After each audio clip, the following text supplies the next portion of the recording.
Folks, a very good morning to each and every one of you, and welcome to FYI. We're having quite a morning at our end, but we are delighted that you folks are here with us. Wherever you're rocking and coming from this morning, welcome, welcome, welcome. To all the usual suspects, I see Debbie Collins is here and Siobhan McDonald is here as well. Guys, great to see you. Hope you guys are having a good morning at your end and hope the weather is holding fine. It's May the 19th day already, believe it or not. It is May the 19th day, and there's so much happening that we want to share with you folks. But we are going to encourage you guys to share the live, to smash that emoji button as well as we do the same from our end. Great to see so many of you on the live. I see Stacey Ann Stoll and Shauna Fortune are here with us. Good to have you folks. I can't say good to have you folks out so early because we're a tad bit late this morning. Claire Alexis Chomley, good to have you, Claire. Good to have you, Claire, and Samantha Yolina. Am I calling it right? Samantha Yolina. Commissioner Cole is here as well. Good morning to all you great folks. Wherever you're joining us from. Yolanda Thomas, good to see you. Marlon, good to see you. Isabella Edwards, good to see you. Isabella Butters is there. Good to see you this morning, Isabella, and all the other folks who are joining us. Elderly Gilbert is here as well, and Glenford Gordon is here. Commissioner Cole, we see you there. Speaking Truth to Power, we see you there as well. We love these unique creative, that's the word I'm looking for, creative Facebook names. Edward Brooms is here. Samantha Yelena Moses Clark is here. Elderly and all the other folks, Vanessa Andrews and all the other cats are here. That's a lot Professor Mine used to say. God rest the dead, Professor Pollard, Duke Pollard, former Justice of the CCJ. These cats, yeah, good to have all of you folks on the live. We are tremendously happy that you folks are here with us. We are heading into the morning papers quickly, swiftly, folks, to give you a sense of some of the headlines making the morning papers where we are, and we trust that you guys are great. Wherever you're joining us from, lots of you joining us from the diaspora, and we are honored, folks. We are simply honored to have you guys this morning. We're going to be heading into some of what's happening in the morning papers. But Yolanda Thomas, I see you there. Debbie Collins, Sion Thomas, Claire Capel, all the Claires are out this morning. And Debbie Collins and Ras Ricardo is here as well, guys. Good to see each and every one of you, and we are happy that you guys are here. We're heading into some of what we're tracking in the morning papers this morning. Yep, Miranda Austin says she misses me, and I miss back to you, Miranda. I miss back to you, sending you some cyber hugs and some warmth this morning. Great to see you, Miranda. Good to see you. Good to see you, Miranda. I'm happy to have you at this end. Happy to have you at this end. But guys, we have to head into the morning papers. And some of the stuff that we are tracking at our end, we want to share that with you. We hope that you guys are great. We hope that you guys are great. Wherever you're coming in from this morning, wherever you're all touching down from this morning, we're happy that you guys are here. Delighted. Magnell Barrow, we see you there, and Siobhan McDonald, we see you as well, and Glenford Gordon. Glenford, we see you guys. Do let us know if you're hearing us loud and clear. Do give us a check on that. All the technicians who are on duty this morning, and give us a check whether you're hearing us loud and clear. We don't want any troubles there as we head into the morning paper. Some of the things we're following, folks.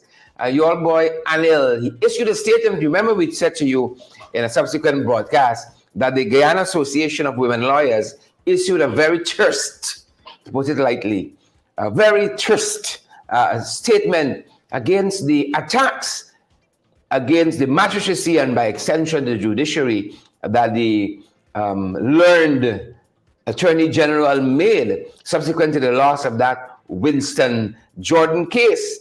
You know, they're still trying to recover. I heard Jagger raised a point in his press conference, but I don't know if you can call it a press conference. If a man talks for an hour and a half, that's a monologue. That's not a press conference, right? That's a monologue. So that being said, they raised the issue there as well. And, you know, the strong pushback, the Guyana Association of Women, they don't like women. It's clear. They don't like women. The Guyana Association of Women Lawyers issued a very, very strong statement yesterday, you know, on some of what the folks said. And they're still trying to recover from that. They are trying to recover from that. I wanna give you a sense of some of what they said there in that statement, and then give you some of what Nandalal would have said as a result of that. He said there was no malice, basically. But let me get to some of what the Guyana Women Lawyers Association said. The Guyana Association of Women Lawyers said, they said that, let me make sure I'm putting it right. They take the opportunity, the GAWL, the Guyana Association of Women Lawyers, take the opportunity to remind members of the public that members of the judiciary should be allowed to independently perform their functions. Consequently, any disparaging remarks or attacks, whether personal or otherwise, may expose judicial officers and their offices to ridicule. Further, the statements which have been published and communicated through various media platforms widen the scope of the attention of the negative comments.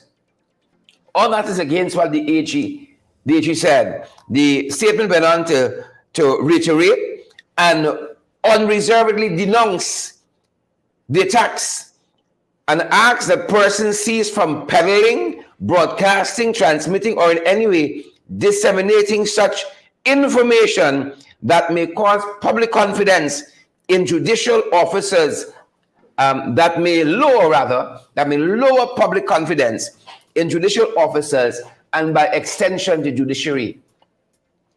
Now the AG is fresh off of the heels of that beatdown he got at the CCJ, where they said your AG, well, not earlier, Samuel, AG brought the entire administration of justice into disrepute. He was happy about that. Here is the Guyana Women Lawyers Association, giving him another slap to the chest, another high fall. That's what they said. They said, refuse, refrain. They denounced these attacks on the judiciary and asked person to cease. They go on to state that the rule of law is the backbone of our society, and as such should be respected, right? And such respect should be accorded to those who exercise their duty to try to maintain the rule of law. Stop attacking the magistrates, Attorney General. Stop attacking the judiciary. That is what the folks were saying. Plain and simple. Stop those attacks. They didn't like the outcome for persons who are now trying to get up to speed with what's happening. They didn't like the outcome, the decision in that Winston Jordan case. Misconduct in public office. Justice Magistrate Leroy Daly, throughout the case, said, beat out AG. Beat out. They didn't like that. Now he put out a statement this morning, and again he said,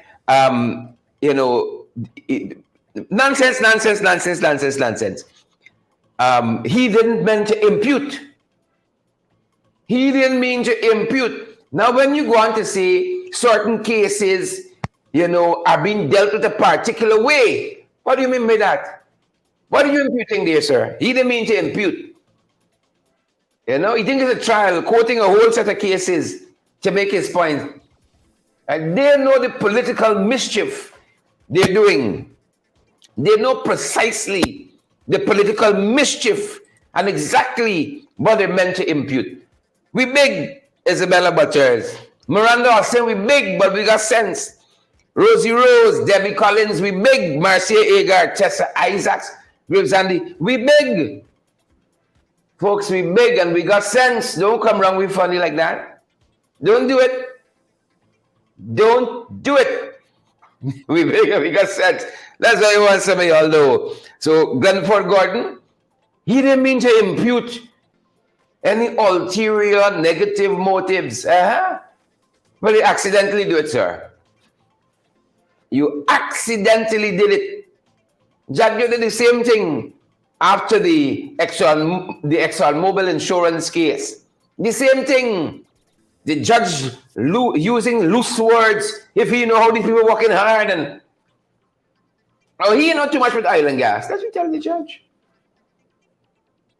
Right? He not too much about these technical matters.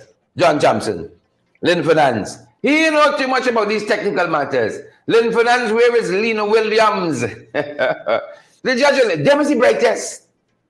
And yet, AG is the only person the CCJ has ever said brought the entire system of administration of justice into disrepute. The people might have to change up some of their systems because of him. Because of him, Mouta Prepre. Focus on the wrong things. Owen Barker, John MacDonald, Glenford Gordon, they are focused on the wrong things. That's what we're saying. Focus on the wrong things. So that's one of the things we're following in the morning papers. Folks, this is a sad one. This is a sad one. In the morning papers, coming out of Trinidad, tears and screams. Young couple lost their lives recently in a highway accident there in Trinidad. Young married couple lost their lives. And folks, this one is tremendously sad. Tremendously sad. No fault of their own. A speeding truck hit a vehicle. I don't even know if I want to read it. A speeding truck hit a vehicle, right? And then the truck, I think it was a canter. They might call it differently. It was a canter. Fell on their vehicle. Tremendously sad. Fell on their vehicle. Crushing this young couple. I think both of them were employed in the public sector there in Trinidad. And this happened on the Claude Noel Highway in Tobago, Trinidad and Tobago. Both of them were employed in the public sector. Right? And this was shortly after 2 p.m. They tell us. Yesterday, Thursday, 2 p.m. And this is Maria Allen and her husband Robert lost their lives. No fault of theirs. The truck hit another vehicle and then capsized, turned over on their SUV, crushing both of them. And this young couple, they were on their way to pick up their children from school. Yep. They're the parents of 3 children. They were on their way to pick them up from school. Our thoughts and prayers go out with the Allens, their friends, family, and loved ones. You just never know. You just never know. Our thoughts and prayers go out with them. And that's what we're following on that side. Folks, yesterday marked the 70th anniversary of the Parliament of Guyana, of the National Assembly. The 70th anniversary was yesterday when the first parliamentarians were sworn in to that National Assembly. And 70 years have gone by. 70. At a reception last evening, I was between preparing for the show, running off to that reception, spending a couple minutes, and then coming back for the evening program. That was the kind of day we had. Some people think you just come and you sit down and you talk extemporaneously, but there's a lot of preparation that goes into gathering and ensuring. Just before we came on, we were on the telephone with different ones on different issues, just trying to verify. We don't want to slander liable people. So we got to double check. That's really hard to journalism, verifying, fact checking, and so on. So that's what we were doing before we came on this morning. And lots of that goes into the preparation of the program. I mean, some people can just go there and talk a lot of stuff. Right? And they got to know the veracity of those things that they say out there, but we like to fact check what we say here. And so it was a busy day for us yesterday, getting set for the program last evening, rushing off to reception, spending a couple of minutes, coming back into the studio so that you guys can have valid, credible information. my parliamentary colleague, Walter Lawrence, was there last evening at that reception celebrating the 50th anniversary of the National Assembly. On behalf of the leader of the opposition and members of the National Assembly, the parliamentary opposition, Walter and Lawrence delivered some remarks last evening there at that program. And take a listen for yourself of some of what the veteran politician and the member of parliament had to say on the 70th anniversary of the National Assembly of the Parliament of Guyana. Take a look, guys, and take a listen. Take a look and take a listen. The President, Ministers of Government, Speaker of the National Assembly, members of the Diplomatic Corps, former and present members of Parliament, former Prime Minister, Mr. Moses Veersamy Nagamutu, special invitees. Good evening. I wish on behalf of the Leader of the Opposition, Aubrey Compton Norton, to express his sincere regrets at not being able to be here to celebrate with you. Notwithstanding, I read the following on his behalf. The supreme organs of democratic power in Guyana shall be the first Parliament, secondly the President, and thirdly, Cabinet. The Constitution also states quite emphatically, there shall be a Parliament of Guyana, which shall consist of the President and the National Assembly, Articles 50 and 51 of our Constitution. It is not my intention to confuse the National Assembly with the Parliament, but it is my deliberate intention to illustrate that the Constitution birthed dual embryos for good government and good governance in Guyana. Today, we celebrate the 70th anniversary of one of those embryos, the Parliament. As is traditional with all celebrations, we course through the annals of history and highlight those moments that gives us reason to celebrate or contemplate. We must celebrate on this auspicious occasion the victories of universal adult suffrage and struggles for self-governance. We must never forget that it was in this space a resolution was passed unanimously to begin the discussions on the granting of independence. We must also celebrate the achievements of our National Assembly in the area of human rights and freedoms, diplomacy, finance, education, surpassing the quota for women in our National Assembly, reviewing of our standing orders and procedural manual, not forgetting the addition of our several select committees. That is just a few of our achievements.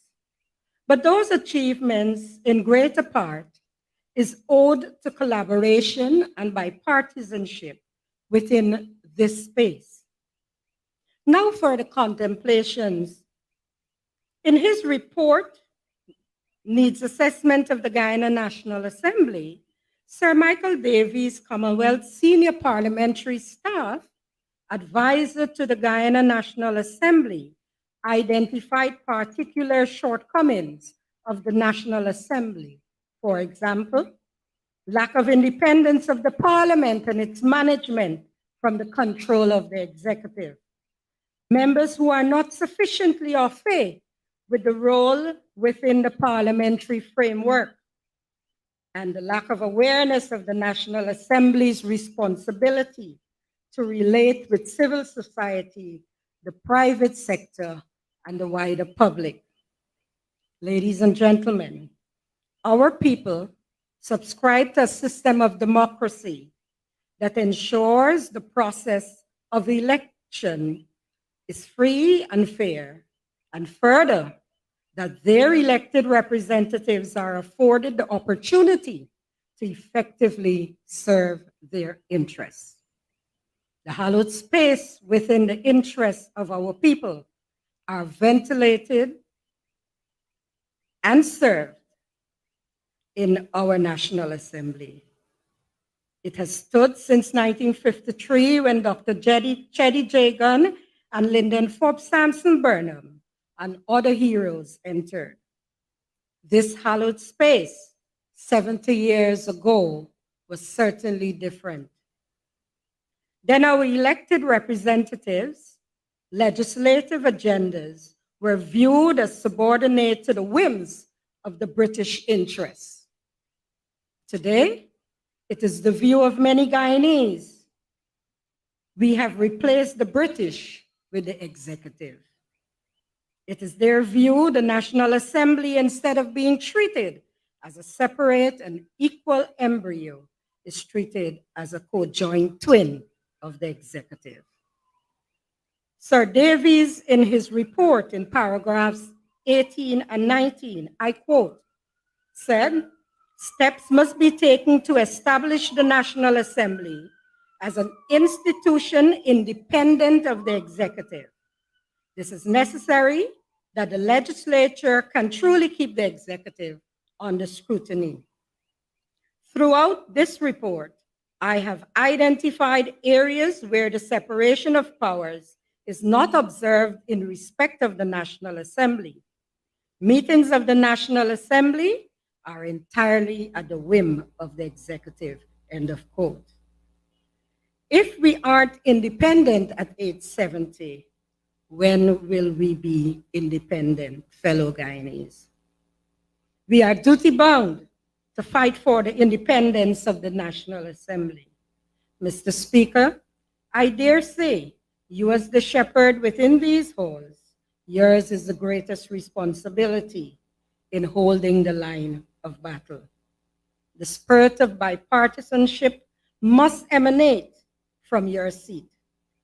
For too long, the National Assembly has been used as a tool of executive aggression and repression. Therefore, the opposition will continue to be resolute in ushering in a new dispensation, a new culture within the National Assembly, a culture of mature leadership amongst its cadres and working relationship with stakeholders. As in 1953, when our founding fathers with pride relished the challenge of bringing hope to our countrymen, we, the opposition, will use this hallowed space to bring hope and change to all Guyanese. Happy 70th anniversary. Thank you.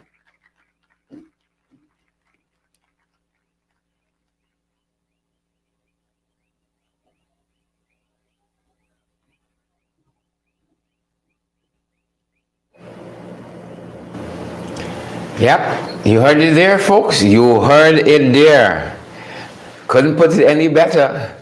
And I'm happy that I was there in the compound of public building there on Brickdown on the 70th anniversary of the Parliament of Guyana. I hope I'm there, for the next 70. And I'm happy I was standing there when Comrade Vonda Lawrence made those remarks. It is what it is. Sometimes you've got to speak truth to power, right? And Suzette Washington says, thank you for a reminder to Alibaba and the 40 thieves. Eva Juna says, well said. I agree. Totally agree. Volan Lawrence, the Honorable Member of Parliament, giving remarks on behalf of the Leader of the Opposition and the Parliamentary Opposition on the occasion of the 70th anniversary of Parliament of Guyana. Yep. Sobering words. Quite recently, folks, we sat down on the very issue with the National Assembly, some of those very issues Comrade Lawrence articulated there. We sat down with MP Ganesh Maipal because he penned a letter in the press about the Speaker's response to him on the motion concerning that same oil and gas issue, and that we should respect the judgment out of the High Court, asking for, comprehensive insurance, as it were, to protect you and I as Guyanese. The Speaker didn't see that way, right? And here, Comrade Lawrence, the Honorable Walter Lawrence saying, you, Mr. Speaker, got to hold the line, but his bias is showing, and that's what my Paul said in his letter to the press. His bias is showing, his bias is showing, and not only showing, it's showing badly. On the sidelines of a meeting in the National Assembly, a committee meeting, I had a chance to talk with MP Mai Paul about his missive, and this kind of dispensation, orientation of the speakership. You could come from the other side, but the role that you have to take now, the line you got to hold, is a middle ground. And Ganesh articulated some of that in our discussion. Take a look, folks. I must say, first of all, that I felt as though I was personally attacked by the Speaker in his press release that was carried on the Parliament page. And as a sitting member of Parliament, I felt offended by the fact that the Speaker of the National Assembly would put out a missive and use words like mischievous, that my attempt to file that motion was a mischievous one, and that all I was seeking to do was to grandstand and play to a base, which is something that the APNU is known for. That was what was in the press release, and I felt that it was a direct attack on me. So I thought that it was necessary for me to set the record straight and to put the facts before the people of Guyana in that letter, so that they can understand that what happened there was something that really, really should not have happened. And I am not against the Speaker and the way he ruled, because that is his prerogative. He enjoys that confidence of the chair to make pronouncement on submissions. And if he chooses to do it in a biased manner, or he chooses to rule in a manner that is not favorable to my side or another side, it is a power that he enjoys. It may not be forever, but it's a power that he enjoys. But my contention is that he is not consistent in his rulings when it comes to opposition motions and questions and bills and submissions, basically, of the opposition.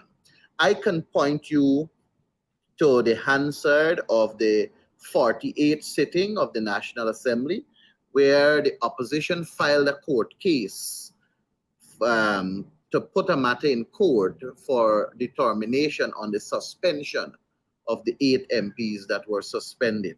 That matter was filed in court, but a court date was not given for the hearing, nor were judges assigned to the case. When we had the Parliament sitting, in his ruling on the matter, after giving Kemraj Ramjatan the opportunity to expound, in his ruling as Speaker of the National Assembly, he was very clear that the sub judice rule is applicable once a court date has been issued for the matter filed and once judges are assigned to the matter.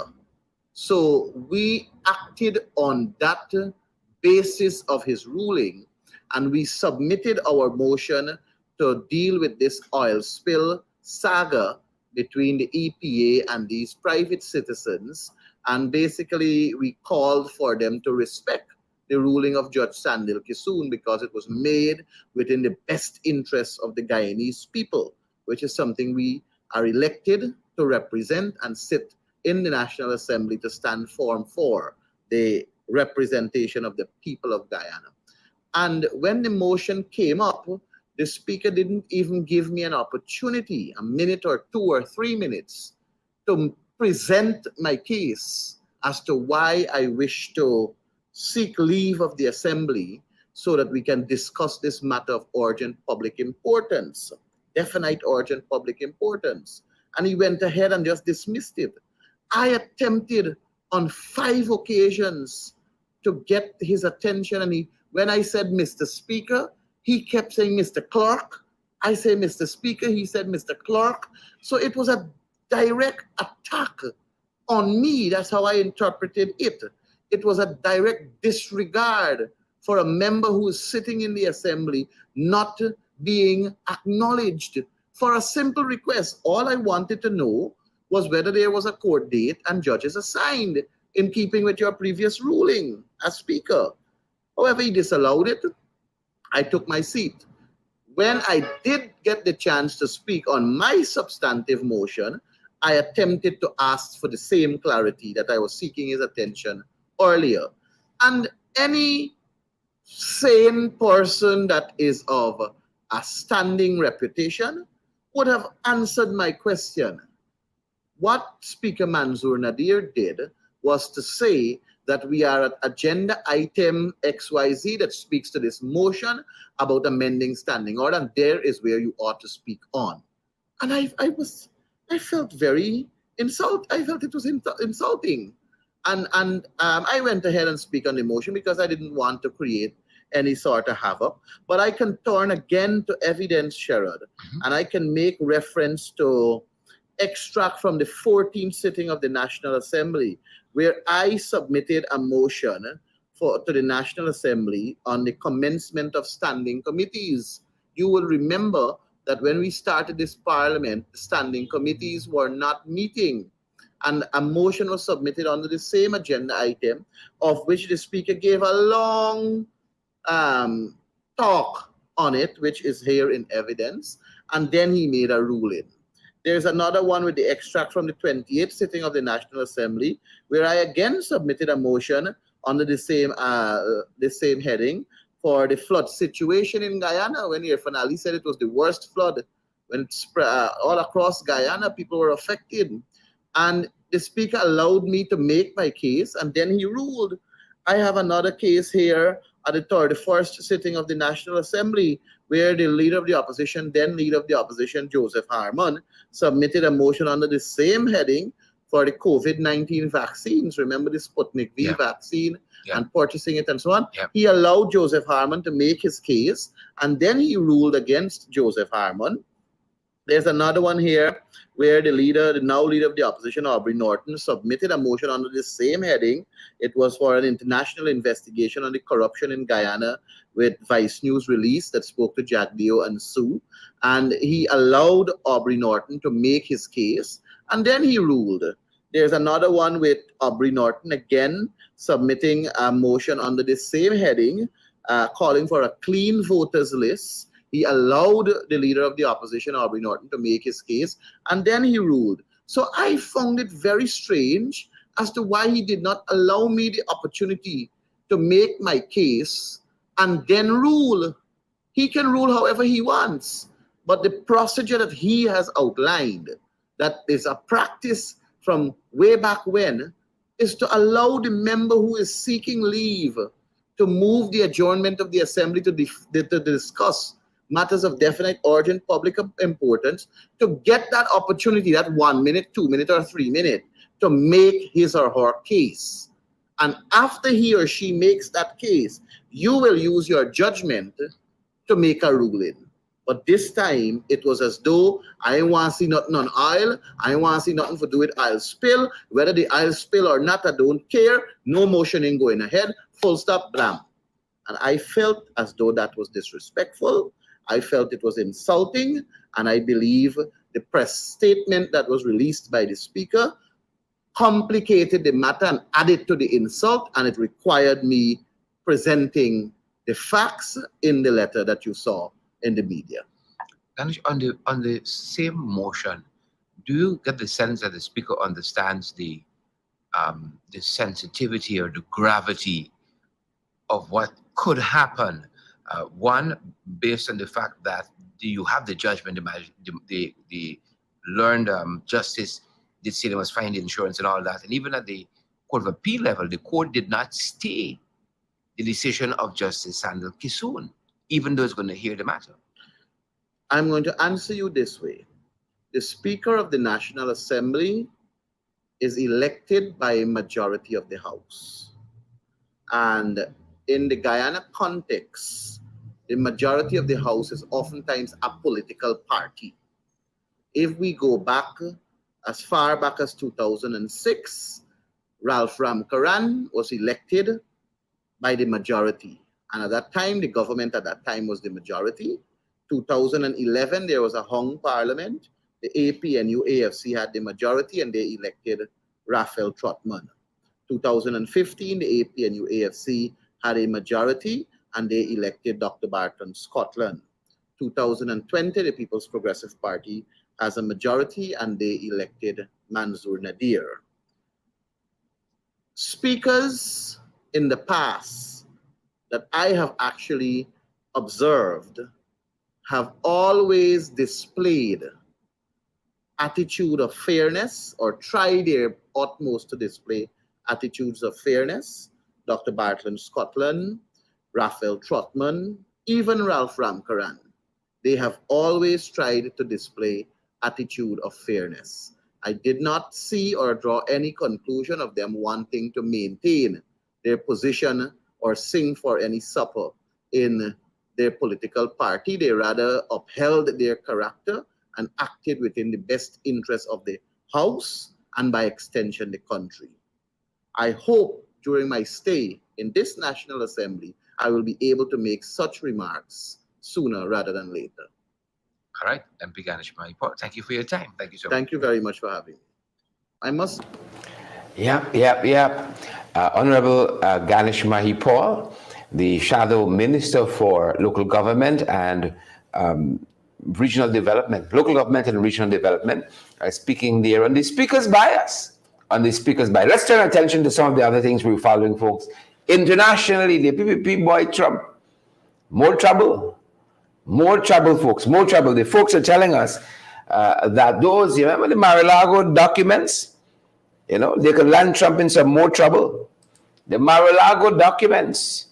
Yep, believe it or not, they're telling us that his legal troubles could be getting hotter after the National Archives there in the US found a trove of records proving the former president knew he should not have taken the classified documents to Mar-a-Lago. According to the report, National Archives apparently sent a letter to Trump, right?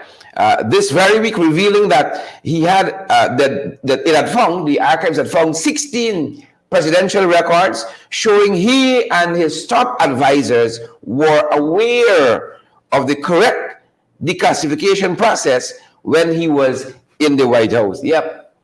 Never a dull moment with Trump, folks. Never a dull moment with Trump. China serious. Remember we told you in a previous broadcast of a comedian who made some fun of the military in China.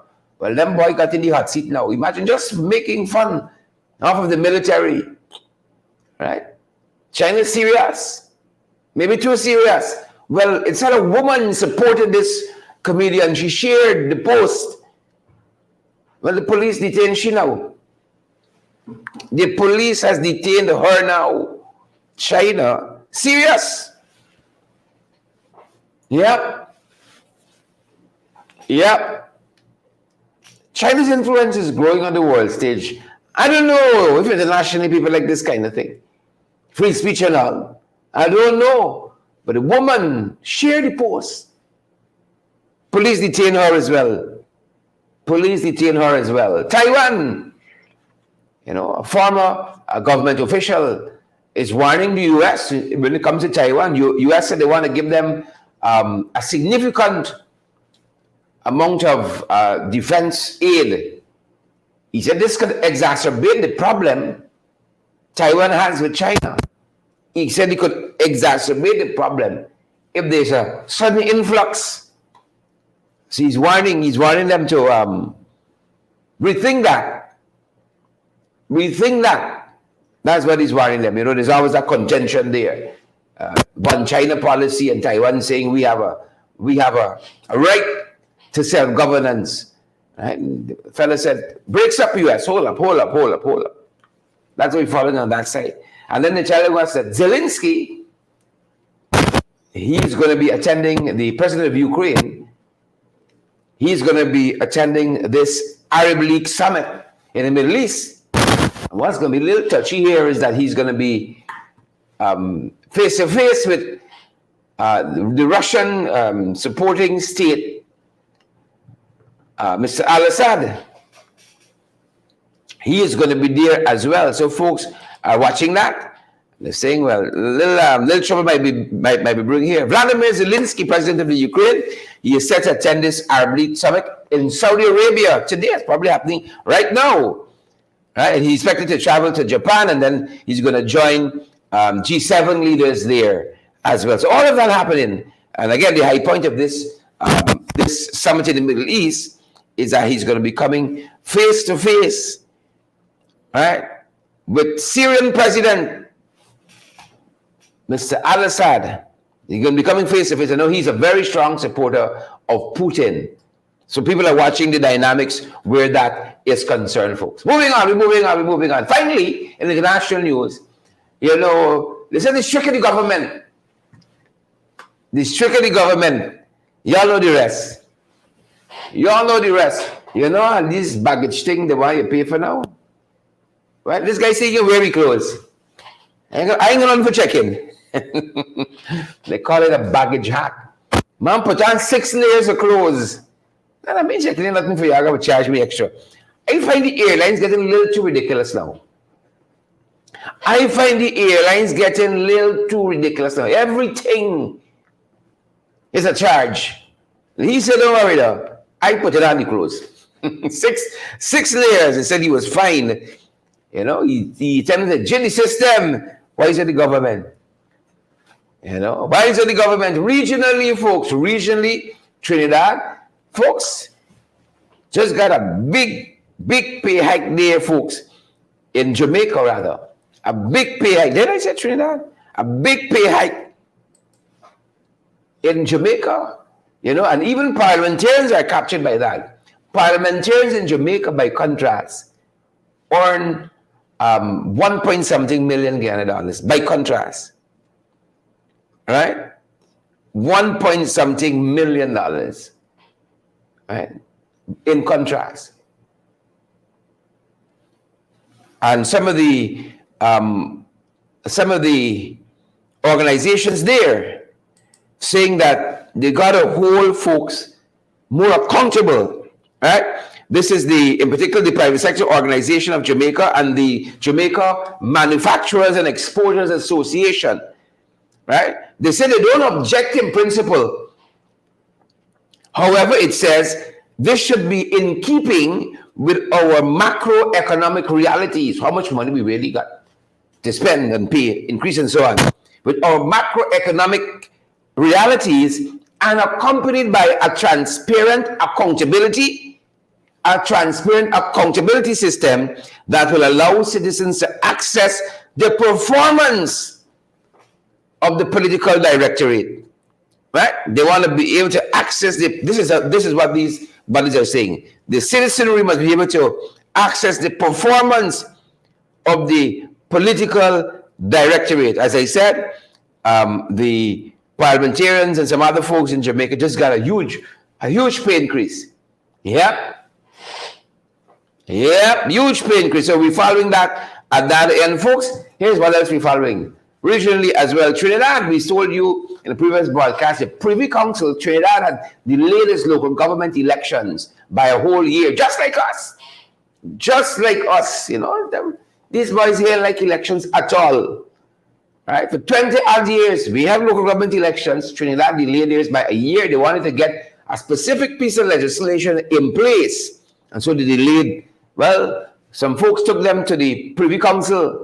Privy Council said, no, elections must be held now. That came out quite recently. I think it was yesterday. That decision came out of the Privy Council that those elections must be held now. That is what it said, the Privy Council. In addition to that, it said the Privy Council decision, he said the decision said the essential characteristic of a representative democracy is whether at a national or local level, the essential characteristic of a representative democracy, whether at a national or local level, is that the representatives are chosen by popular vote. In a modern democracy such as Trinidad and Tobago, all individuals, it says, have the right to participate in the popular vote, subject only to specific conditions and disqualifications. That is what they said. They went on to state, I want to quote a part, that it is inimical to representative democracy that the representatives are chosen by anyone other than the electorate, right? And what they were saying is, if these folks stay longer than their tenure, they're chosen, I think, for, let's say, a 3-year term. I don't know the exact years there, right? It's eluding me. If you stay longer, then it will be Parliament, by passing this legislation, this new legislation, that would be appointing them to this extra year and not the people, not the popular vote. And so the Privy Council says it is inimical to representative democracy that representatives are chosen by anyone other than the electorate. Go to the election. Reginald Amore, who's the Attorney General, when asked if government has a date in mind for those elections, he says it's under active consideration. Yeah. That's what's going on in Trinidad. We had delay for what, a year plus now. Them boys never come to Parliament, never ask certain, just do whatever they like do, whatever they feel like doing. Yep. 20 odd years before that, no local government election.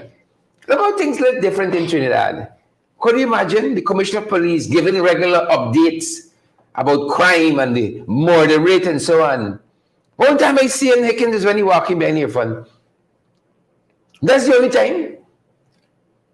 Right? And it has nothing to do with crime and public order and so on. Nothing. Some house building by men on a mission, he there. Government got outreach someplace, he there. Here's the Commissioner of Police in Trinidad and Tobago, giving regular updates, what's happening in the security sector in the country, giving targets. We intend to bring down crime by this percentage at X date, coming out in public and giving, talking to the... You realize we got a government, nobody talks to the press independently. Right? Jagdio comes to press conference, he sat down for an hour and a half, he talked with the PNC. He talked about the PNC press conference. Like we can't go and press play for himself. He got to regurgitate all that happened. And then he takes questions. And that's the press conference on behalf of the government, the national issues. Right? But individual, when last you see a press conference with ministers of this government? Susan Rodriguez, Onichwal, a press conference. When last you see any one of them at a press? Have you ever seen them at a press conference? Have you? Good question indeed. Good question indeed. Well, in the 592 folks, somewhat we're following here. The guy is saying they got 2 bids. 90 million US is the highest one. I think 80.2. Second highest one is in the 80s, 90 million. I think is what they're putting up. Highest bid. Right? Jagger says the evaluators are going to let the government know, when they have all the information. We know what we're doing yet. I like the part. I like the part. We know what we're doing yet, When we see what's in the bids, we know. Pack of lies. Bundle of lies. May the best bid win. May the best bid win. A family saying they don't like how the brother was treated at Georgetown Public Hospital Corporation. He was involved in an accident. Speeding minibus.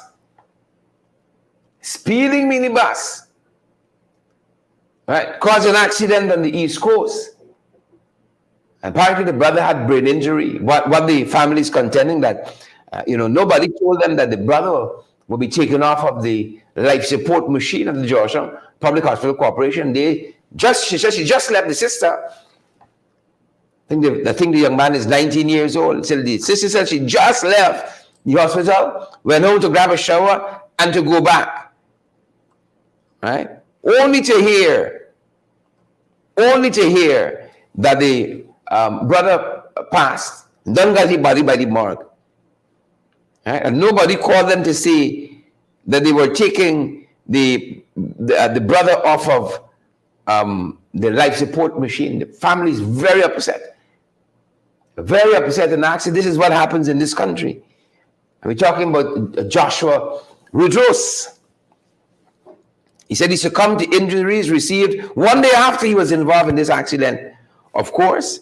And he is from 1 Mile Extension, Wisma. He was heading up the East Coast job hunting.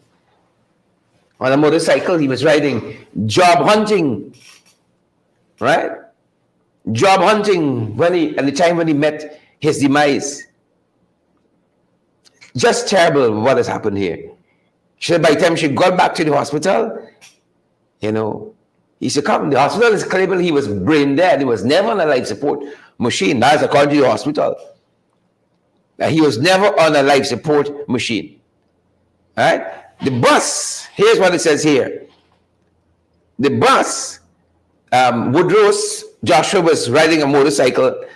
There was a bus proceeding along the Enmore Public Road at a fast rate of speed, while the teen, 19 years old, he was proceeding west along the southern side of the road on his motorcycle. As the vehicles approached each other, the minibus swerved into the motorcycle's path. The minibus swerved into the motorcycle's path, causing the motorcyclist to lose control and collide with the back of the bus. Didn't stop there. The bike further collided with the right side bumper of another minibus, which was proceeding west on the road. As a result of the collision, the teen fell on the road surface and received injuries about his body. That's how he ended up at Georgetown Public Hospital Corporation. Another set of travesty happened.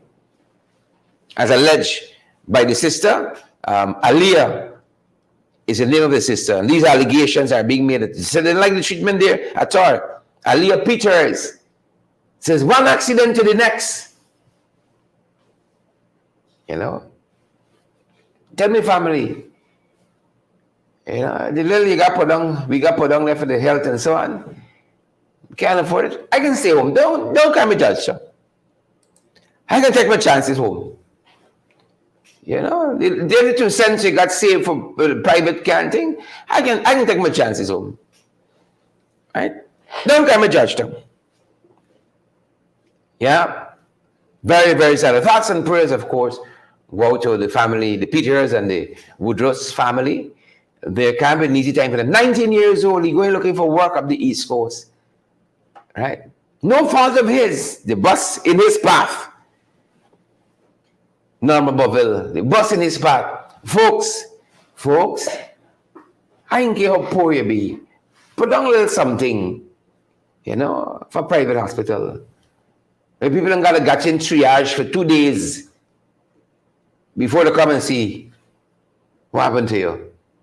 And when you spend your money, you can dictate how things roll. Right? You might not have a lot of money, but put on a little something. Right?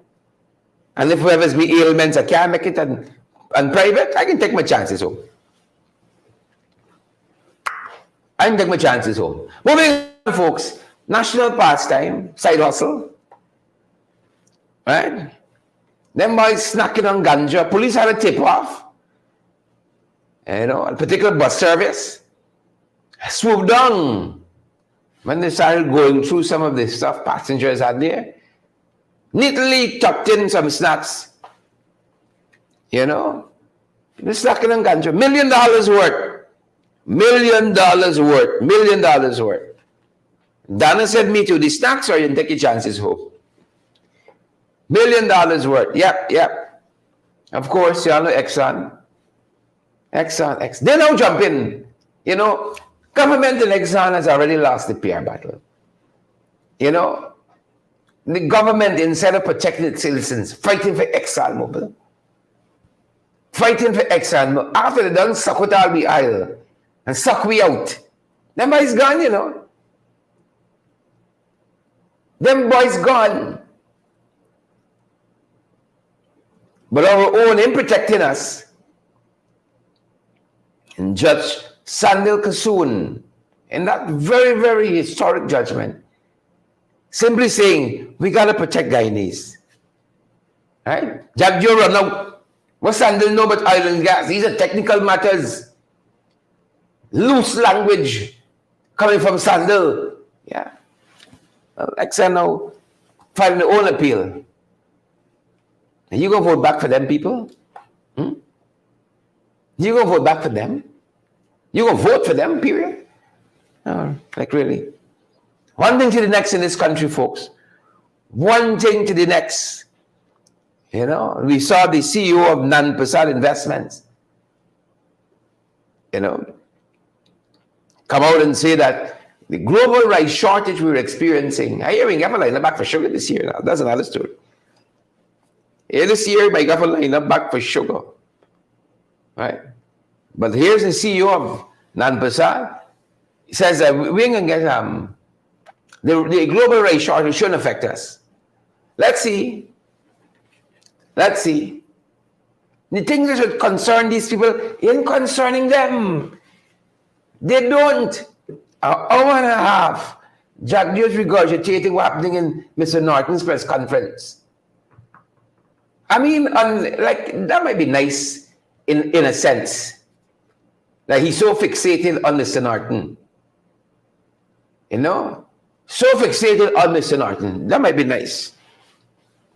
So fixated.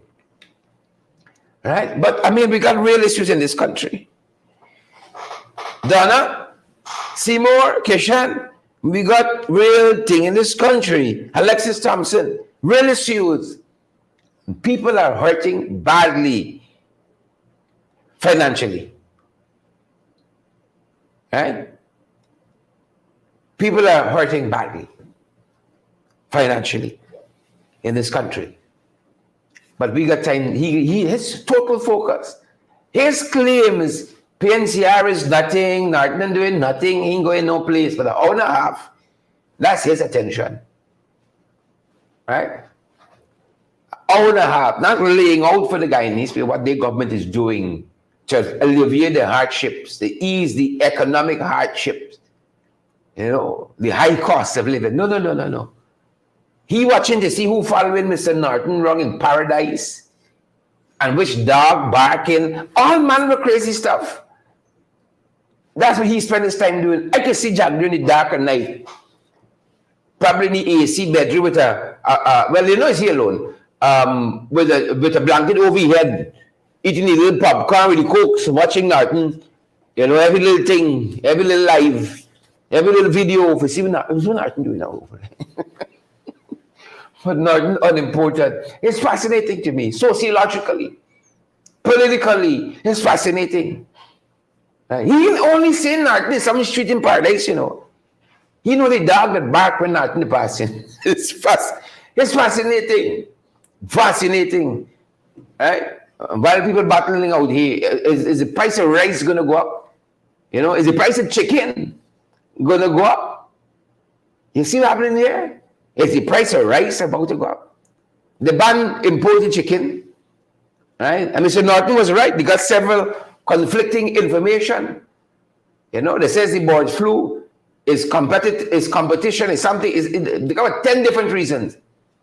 No coherence on why they're banning chicken. All right? But they know Burnham the ban flour.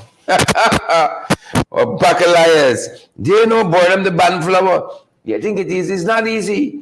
But Norton addressed this issue. The leader of the opposition, Mr. Aubrey Norton, addressed this very issue in a press conference yesterday. The chicken ban issue. So people are saying this year's another year we got line up for sugar. They say wait for it. We see they got some problems with rice. Chicken ban. Chicken ban. You know? So the People's National Congress Reform had the press conference, the weekly press conference yesterday, and Mr. Norton addressed this whole issue of the ban on chicken. Take a look, folks. Take a listen. Opposition supports the local chicken industry. Banning by itself not solve the problem.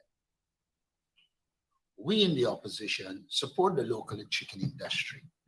We are, however, concerned that the government has made banning imports its only policy decision in this very complex matter. Banning is only one option open to governments to help and sustain local industry. Banning by itself cannot solve the problem.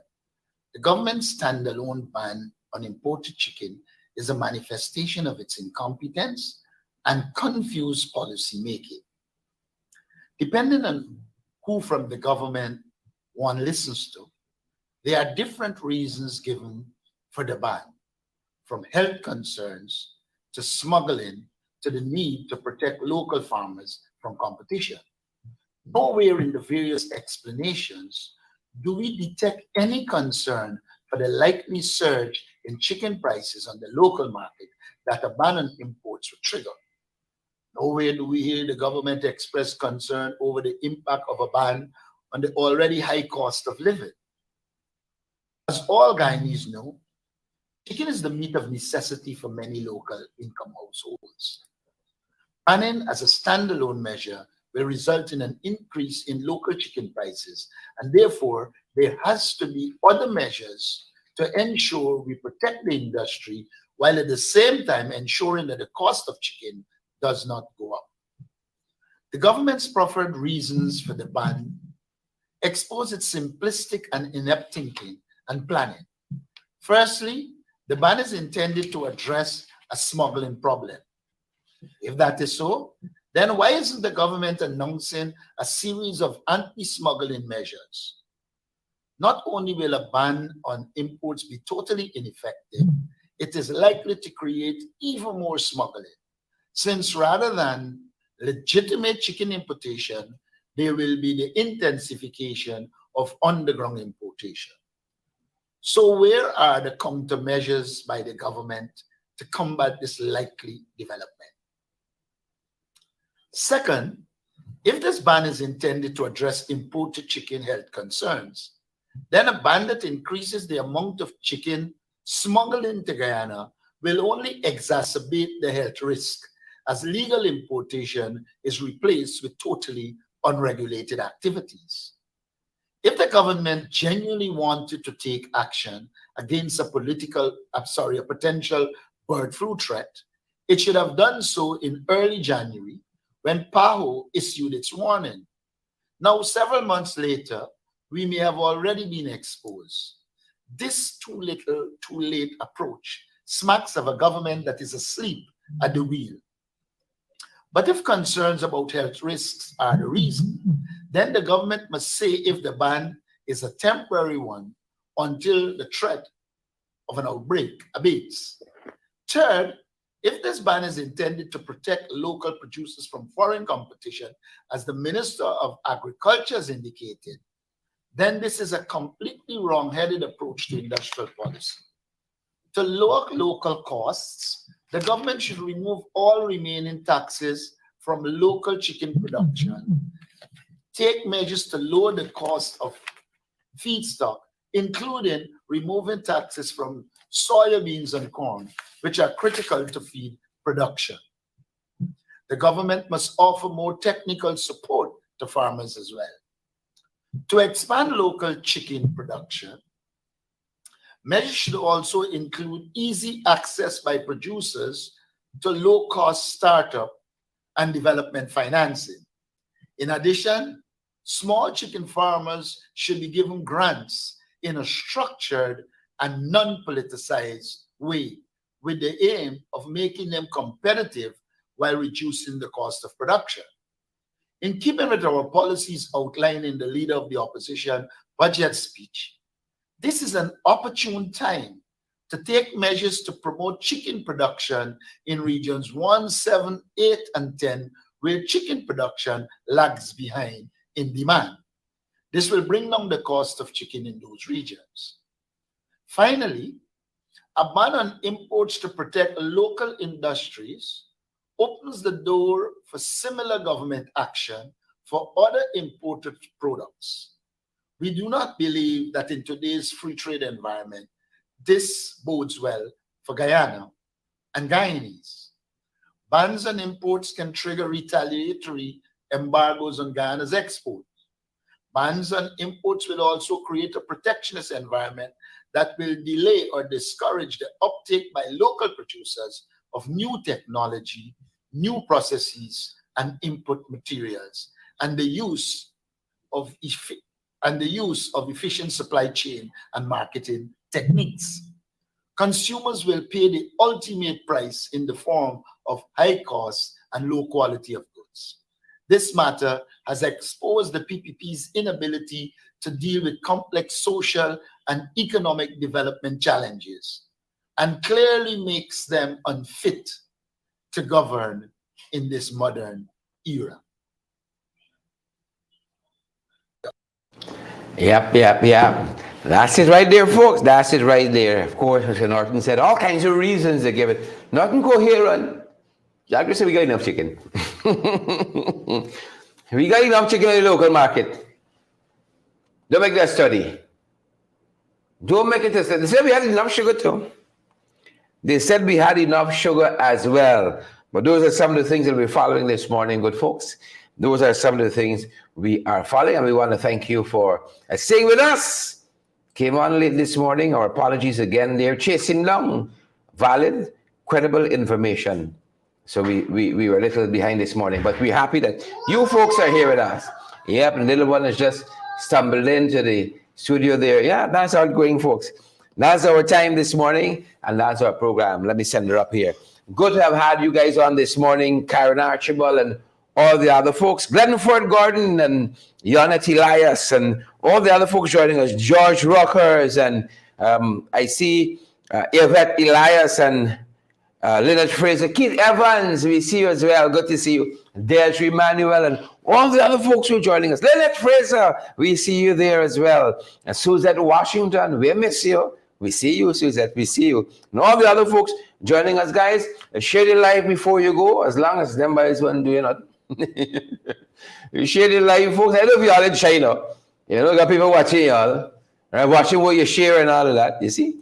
Share the live, smash that emoji button. And we want to prevail on you good folks. We want to prevail on you all to partner with us as well, folks. Without your love and your support in this way, we can't move forward. You know, this program is totally paid for by you, the people. You know, like what Freddie said, we ain't got no rich black businessmen or Indian businessmen for that matter, or any businessmen for that matter, you know, who bankroll us. We are totally funded by you, the people. And that's why we can talk the things. That is why we could talk your things, you know. So we crave your indulgence. On that front, good folks, we're available via Cash App and Zelle and PayPal. And pay attention, you know, because folks have been sending us Cash App to another email address for some reason. But our Cash App email is in the ring, in the $, in the ring 592. That's our Cash App handle. Yeah, $, in the ring 592. That's our Cash App handle. Right? So we want to thank you for your love, your support, and your generosity, folks. That's going to do it for us on this end. Good folks, good people. That's going to do it for us. Take it easy out there. Take it easy out there until our next broadcast, folks. We're going to see you guys real soon. Stay safe. All right? Stay safe. Peace and power, good folks. Peace and power. That's my time, and that's our program. Share the live if you can, and take care.